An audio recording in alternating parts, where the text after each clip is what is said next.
Hello and welcome. Today we focus on the Theni Lok Sabha seat in Tamil Nadu, the only seat that was won by the NDA in 2019. All the rest of the 38 seats were won by the DMK alliance.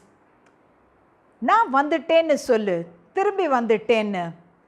T.T.V. Dhinakaran could well have been mouthing this very popular dialogue from Rajinikanth's blockbuster film Kabali in 2016, where the superstar's character declares his homecoming to his homeland after 25 years. T.T.V. Dhinakaran had won this very Theni seat that was then called Periyakulam before delimitation in 1999. And 2004 he had fought the elections but did not win, and now 25 years later he is hoping to make a win. A lot has changed in these 25 years. At that time he was the blue-eyed boy of the AIADMK Supremo Jayalalithaa. Now he is the NDA candidate, having parted ways with the AIADMK, and he is in fact the leader of the AMMK, the party that he himself launched, and it's called the Amma Makkal Munnetra Kazhagam. T.T.V. Dhinakaran is pitted against two other leaders, one of the DMK and one of the AIADMK. What's interesting is that all three leaders in fact were senior leaders of the AIADMK itself. Tamilselvan is the DMK candidate and V.T. Narayanasamy is the AIADMK candidate. All three were together in the AIADMK. Incidentally, Tamilselvan was introduced to the AIADMK leader Jayalalithaa as well as to V.K. Sasikala by T.T.V. Dhinakaran. Tamilselvan was in fact given a ticket to contest from Andipatti Assembly constituency in 2001, and he then endeared himself to Jayalalithaa by in fact sacrificing his assembly seat, because in December 2021 she was cleared of charges of corruption and she needed to win an assembly seat or become an MLA in order to continue as chief minister. Of course, Tamilselvan was rewarded with a Rajya Sabha stint, but in 2011 and in 2016 he won once again from Andipatti itself. So, Tamilselvan's association with the AIADMK has been long. After Jayalalitha's death, he in fact stood along with T.T.V. Dhinakaran and was even part of the AMMK and contested as their candidate in Theni in 2019, and he lost to Ravindranath, who is the son of OPS, O. Panneerselvam, who was also an AIADMK leader but moved away from it, or rather was removed from the party.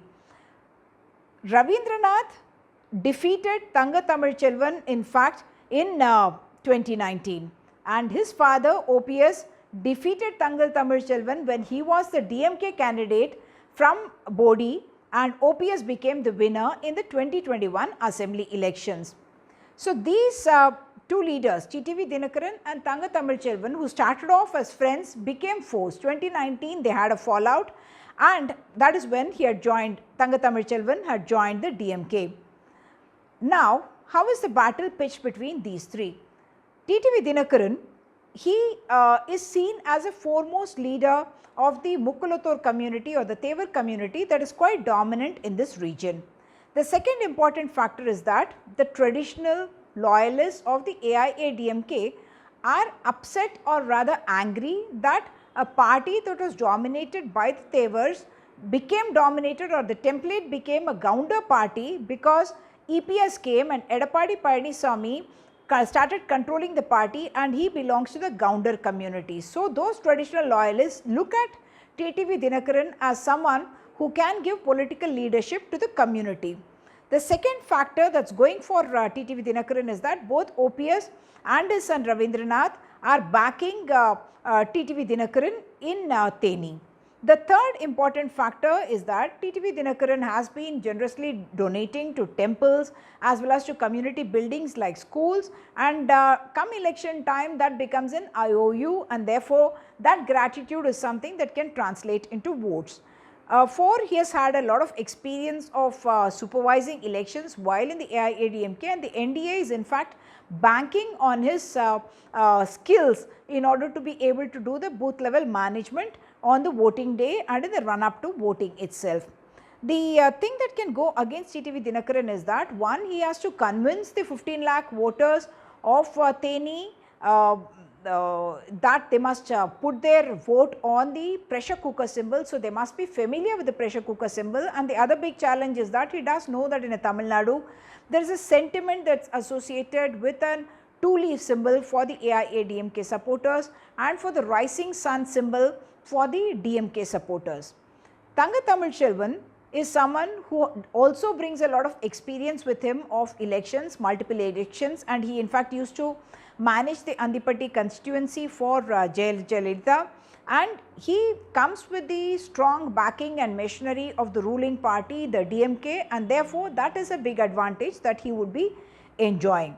For V.T. Narayanaswamy, Theni has always been a AIADMK bastion, and here the vote may actually go for the two-leaf symbol itself, because people want to be loyal to an MGR or to a Jayalalithaa, and therefore they may vote for a two-leaf symbol even without looking at the credentials of the individual candidates itself, and that could work to the advantage of V.T. Narayanaswamy.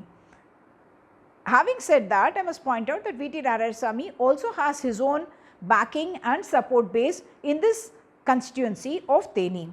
Now, with elections coming up, if T.T.V. Dhinakaran were to manage to win this election and become an MP once again, it is that roller coaster ride from 1999 when he became Periyakulam MP. Then he had a mercurial kind of a relationship with Jayalalithaa, who he says looked upon him as a son, and then subsequently there were fallouts as well in that relationship. After her death, there was this fight for the party symbol. He launched his own party. He was accused of trying to pay a bribe in order to try and get the two-leaf symbol. He even went to Tihar jail for it. Subsequently, he also, of course, after the election, he had also won the RK Nagar constituency that was represented by Jayalalithaa, and even at that time, he was not the AIADMK candidate, and it is said that there was a match fixing that happened in order to defeat the AIADMK in that constituency. So, the DMK is said to have helped Dhinakaran win the RK Nagar constituency.